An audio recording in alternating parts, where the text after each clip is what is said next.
Wow, किती छान झालं. किती छान वाटतंय. आता त्याला पण तूप टाकू. Yummy yummy. मी सगळं मीच खाते, आज तू खायचं. कसं झालंय? तूच केले म्हणा.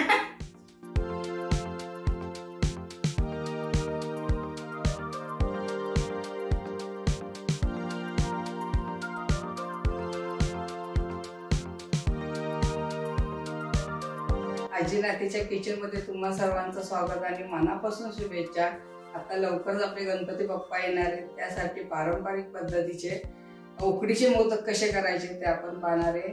मोदकाचे खूप प्रकार आहेत. तळणीचे मोदक आहे, उकडीचे, चॉकलेट आहे, खवा मोदक आहे, असे खूप प्रकार आहेत. तर आज मी तुम्हाला उकडीचे मोदक कसे करायचे ते दाखवणार आहे. तर आपण काय काय साहित्य घेतलं ते पाहूया. हे 2 वाट्या पीठ घेतलंय मी. तर 2 वाट्या पीठ घेतलं, त्याला मी 2 वाट्या पाणी घालणार आहे. त्याच्यासाठी लागणारे सारणाला खोबरं, हे 1 बाउल खोबरं आहे.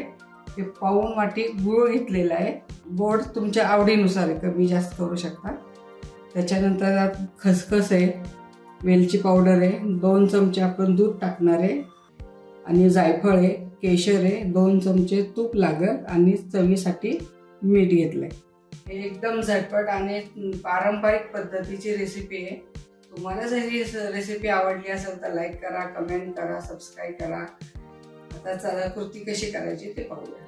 चला आपण सारण करायला घेऊया. आपण 1 चमचाच्यावर तूप घालणार आहे. त्याच्यावर 1 मोठा चमचा मी खसखस घेतली आहे. ही खसखस आपण तुपावरच भाजणार आहे. त्याच्यावर आपण हा ओला नारळाचा पीठ घालणार. हे छान परतून घेणार आहे आपण.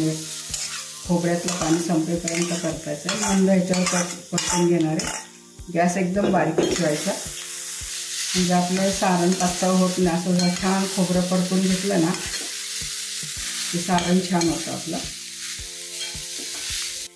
त्यातलं असं पाणी निघेपर्यंत परतायचं आहे की ते हाताला कोरडं लागलं पाहिजे. आता हे हाताला कोरडं लागतं आपल्याला. आता ह्याच्यात घालणार आहे आपण गूळ. जेवढा मापात घेतलं होतं 1 बाउल, त्याला पाऊण वाटी गूळ घेतला आपण. आता जास्त परतायची गरज नाही, आपण खोबरं छान परतून घेतले. फक्त गूळ विरघळेपर्यंत आपण हे परतणार आहे. बघा इथं आपलं सारण झालेलं आहे. कसं झालंय ते बघा. आपण आधी खोबरं परतल्यामुळं आत्ता जास्त काय आपल्याला परतावं नाही लागेल. मी 10-12 वेलच्या अशा वाटून घेतलेल्या आहेत, ते वेलची पुढे. नंतर थोडंसं जायफळ घालणार आहे. मी जायफळ काय किसून ठेवलं नाही, त्याचा वास जातो म्हणून थोडंसं आपण जायफळ घालायचं. पुन्हा हे छान परतून घेऊ आपण वेलची पूड आणि जायफळ. तिथं आपलं सारण झालेलं आहे. आता हे थंड करायला ठेवणार आपण सारण.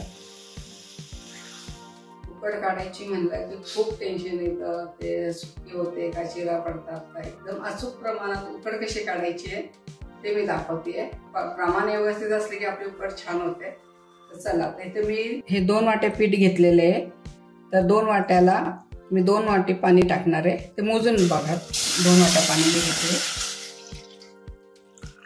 बरोबर 2 वाटीला 2 पाणी टाकतात. 2 टाकायचं आपल्याला.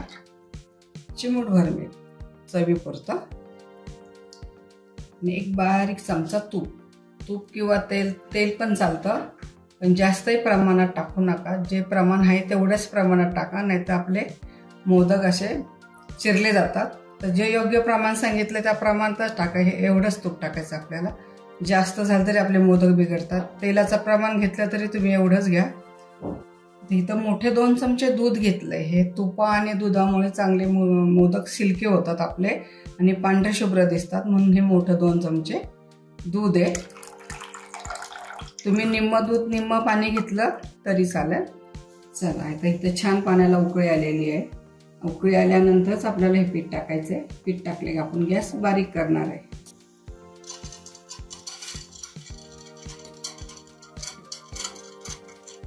आपण गॅस बारीक करून घेऊ. त्याच्या गोठळ्या होऊन द्यायच्या नाहीये. एकसारखं ढवळत राहायचं याला. तर ह्याला 15 ते 20 मिनिटं असंच वाफेवर आपण ठेवणार आहे. गॅस बंद करायचा आपल्याला. गॅस बंद केला आता ह्याच वाफेवर 10 ते 15 मिनिटं असंच पीठ ठेवणार आहे. ते थोडं कोमट झालं की आपण मळायला घेणार आहे. चला 10 मिनिटे आपण मुरवत ठेवलेलं पीठ आहे. ते छान मुरलंय बघा. आणि हे कोमट असतानाच आपल्याला हे मळून घ्यायचे. जरा चटके बसतात हाताला पण छान होतात. आता हे आपण एका परातीत काढून घेऊ पीठ.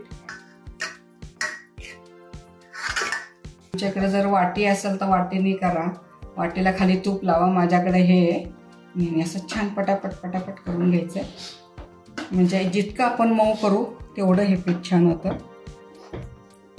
जो वासाचा तांदूळ असतो ना त्याचे छान मोदक होतात. इंद्रायणी, आंबे मोहरे, जुना तांदूळ वापरू नका, कारण जुन्या तांदळाने मोदकाला अशा चिरा पडत जातात. शक्यतो नवीनच तांदूळ वापरा आणि तो चिकट राहतो आणि आपले मोदक चांगले होतात. थोडं हाताला पाणी लावायचं, पाणी नाही टाकायचं, फक्त ओला हात करायचा भाजू नये म्हणून. असं मागं पुढं करत एकसारखं आपण छान मळून घ्यायचं. हे पीठ ह्या पद्धतीने असं मळून घ्यायचं. त्यात ह्याच्या आपण 2 भाग करू. आपल्याला जेवढे लागतात तेवढेच घेऊ. बाकीचं पीठ झाकून ठेवायचं आहे.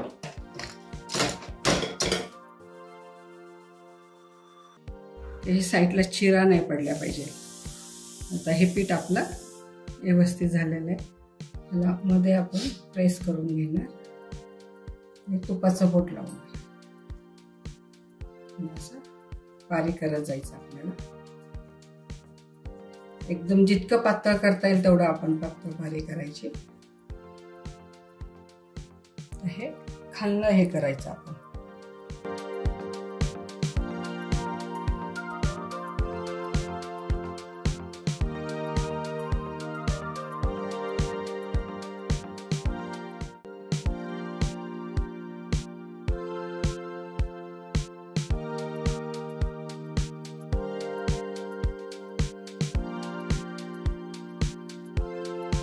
खाली काही करायचं नाही आपल्याला, फक्त हे वरनच फिरवत जायचं. म्हणजे आपल्या पाकळ्या पण चांगल्या येतात. वर दाबत जायचं आपल्याला फक्त. आणि ह्या पद्धतीने आपण सगळे मोदक करून घेऊ. आणि आपल्याला उकडायला पण ठेवायचे, त्यासाठी मी चाळणी घेतलेली आहे. तुमच्याकडे जर उकडायचं भांडं असेल ते घ्या, नाही तर हे असं माझ्याकडे चाळणी आहे. केळीचं पान आहे माझ्याकडे होतं म्हणून मी असं केळीच्या पानावर ठेवणार आहे आणि उकडायला ठेवणार. 2 वाटीच्या पिठामध्ये आपले इथं 12 मोदक झालेले आहेत. तर आता याला 15 मिनटं आपण वाफायला ठेवणार आहे. पाण्याला चांगली उकळी आल्याशिवाय आपण चाळणी ठेवणार नाही. आता इथं पाण्याला छान उकळी आलेली आहे, तर ही चाळणी आपण याच्यावर ठेवायची. त्याला 15 मिनटं आपण असंच ठेवणार आहे. 15 मिनटं आता ह्याला झालेले आहेत. मोदक झाले की नाही आपण ते बघू. आता गॅस बंद केलं, ते थंड झाले की आपण काढून घेऊ. चला आता आपले उकडीचे मोदक थंड झालेले आहेत. कसे झाले ते दाखवते बघा. एकदम पांढरे शुभ्र एकदम छान झालेले मोदक आहेत.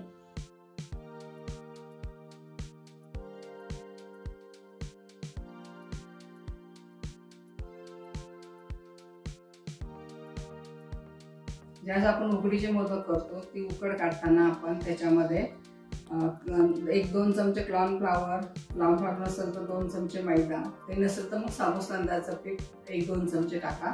त्याच्यामुळं आपली पारी फाटत नाही आणि मुकट छान होते आणि अशी चांगली सिल्की दिसते त्यात. आणि मोदक आपला भरताना तो फाटत नाहीये. मी तुम्हाला ते एक फोडून दाखवते. वाव, किती छान झालं, किती छान वाटतंय. आता त्याच्यावर आपण तूप टाकू. Yummy yummy. मी सगळं मीच खाते, आज तू खायचं.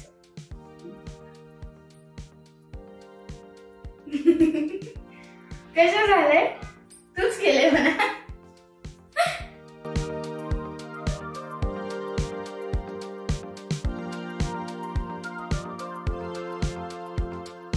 तुम्हाला जर ही रेसिपी आवडली असेल तर लाईक करा, शेअर करा आणि सबस्क्राईब करा. पुन्हा भेटूया अशाच नवीन पारंपरिक पदार्थाबरोबर. तोपर्यंत संत तुकाराम महाराज म्हणतात, मन करा रे प्रसन्न सर्व सिद्धीचे कारण. बाय.